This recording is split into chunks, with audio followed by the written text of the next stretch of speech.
Okay, go ahead and give me outlet temperature. Extreme Power is a high-tech energy company that uses technology originally developed for electric cars to store alternative energy. The green line that we're following up here, that's the actual output from a wind farm that's located on the island of Oahu. The revolutionary process saves energy that's ordinarily wasted. When the company's founders were looking for a place to call home, they chose Austin. Why? The high-tech workforce, connections to the energy sector, and the state's tax structure. There's a low cost of living, not just for your personnel or staff, but also for the company itself. Texas attractions include no personal income tax, the second lowest cost of living in the nation, and among the lowest business taxes. That's creating jobs, 129,000 jobs just last year, more than half of all the jobs created in the U.S. And if you hire them, people will come. Over the last decade, Texas's population has grown by more than 20%. We're really benefiting from a lot of immigration from other high-tax, high-regulation states. Like California, it's one of the most expensive places to live in the U.S., puts an income tax of more than 10% on its highest earners, and has among the highest corporate income taxes.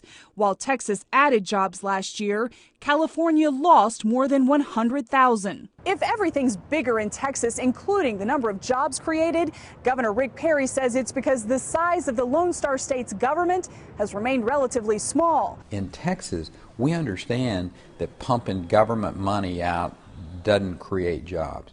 What creates jobs is the private sector.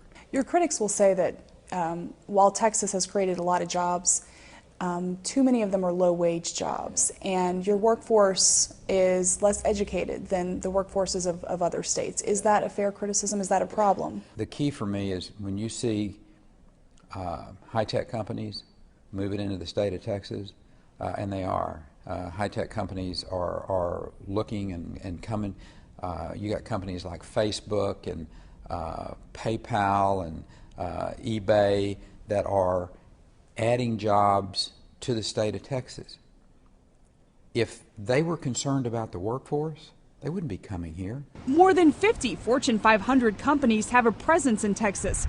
Many are oil companies, a built-in resource that tends to insulate the state's economy. But what's behind the new growth? Many economists credit the way Texas taxes. As economists, we generally believe that consumption taxes are more efficient than income taxes. And so Texas raises most of its revenue through two forms, either the property tax or the consumption and sales tax. Laura Murillo runs the Houston Hispanic Chamber of Commerce, the largest Hispanic chamber in the U.S. When the national economy started to tank, she says Texas became a business destination. Traditionally, they'd gone to Los Angeles or Miami, and Houston was third on their list of places to go to invest national or corporate dollars. But then that model changed because L.A. and Miami were both having serious economic issues, and suddenly Houston appeared as the place to go. What are some of the challenges facing particularly your members? Well, some of the challenges include access to capital.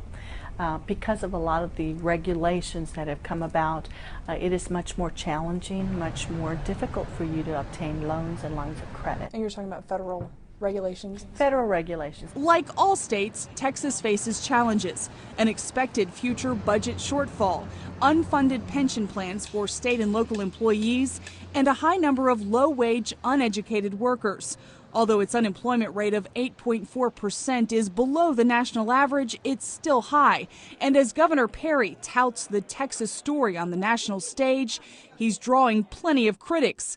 It seems silly for Perry to take credit for the state's performance one way or another, writes Annie Lowry for Slate. Economies are complicated. Trends take years and even decades to come into effect.